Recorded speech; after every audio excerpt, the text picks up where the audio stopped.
श्री दत्तात्रेयाय स्वयं प्रकाशाय नमः।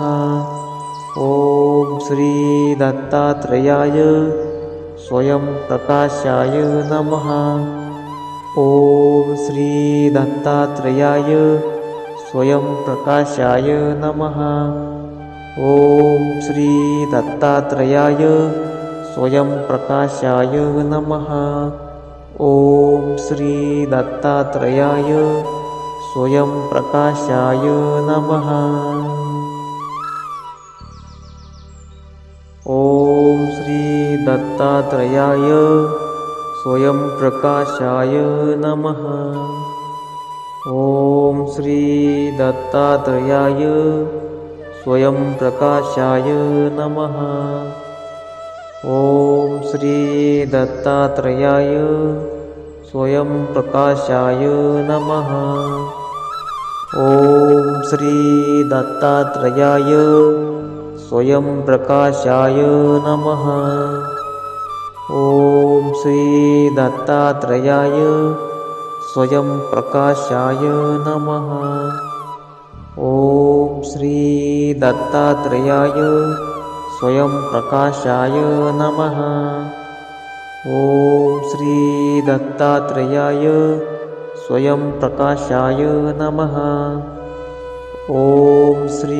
दत्तात्रेयाय स्वयं प्रकाशाय नमः। ओम श्री दत्तात्रेयाय स्वयं प्रकाशाय नमः। ओम श्री दत्तात्रेयाय स्वयं प्रकाशाय नमः। ओम श्री दत्तात्रेयाय स्वयं प्रकाशाय नमः। ओम श्री दत्तात्रेयाय स्वयं प्रकाशाय नमः। ओम श्री दत्तात्रेयाय स्वयं प्रकाशाय नमः। ओम श्री दत्तात्रेयाय स्वयं प्रकाशाय नमः। ओम श्री दत्तात्रेयाय स्वयं प्रकाशाय नमः। ओम श्री दत्तात्रेयाय स्वयं प्रकाशाय नमः। ओम श्री दत्तात्रेयाय स्वयं प्रकाशाय नमः। ओम श्री दत्तात्रेयाय स्वयं प्रकाशाय नमः। ओम श्री दत्तात्रेयाय स्वयं प्रकाशाय नमः। ओम श्री दत्तात्रेयाय स्वयं प्रकाशाय नमः। ओम श्री दत्तात्रेयाय स्वयं प्रकाशाय नमः।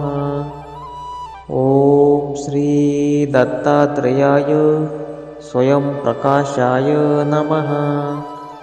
ओम श्री दत्तात्रेयाय स्वयं प्रकाशाय नमः। ओम श्री दत्तात्रेयाय स्वयं प्रकाशाय नमः। ओम श्री दत्तात्रेयाय स्वयं प्रकाशाय नमः। ओम श्री दत्तात्रेयाय स्वयं प्रकाशाय नमः। ओम श्री दत्तात्रेयाय स्वयं प्रकाशाय नमः। ओम श्री दत्तात्रेयाय स्वयं प्रकाशाय नमः। ओम श्री दत्तात्रेयाय स्वयं प्रकाशाय नमः। ओम श्री दत्तात्रेयाय स्वयं प्रकाशाय नमः। ओम श्री दत्तात्रेयाय स्वयं प्रकाशाय नमः। ओम श्री दत्तात्रेयाय स्वयं प्रकाशाय नमः। ओम श्री दत्तात्रेयाय स्वयं प्रकाशाय नमः।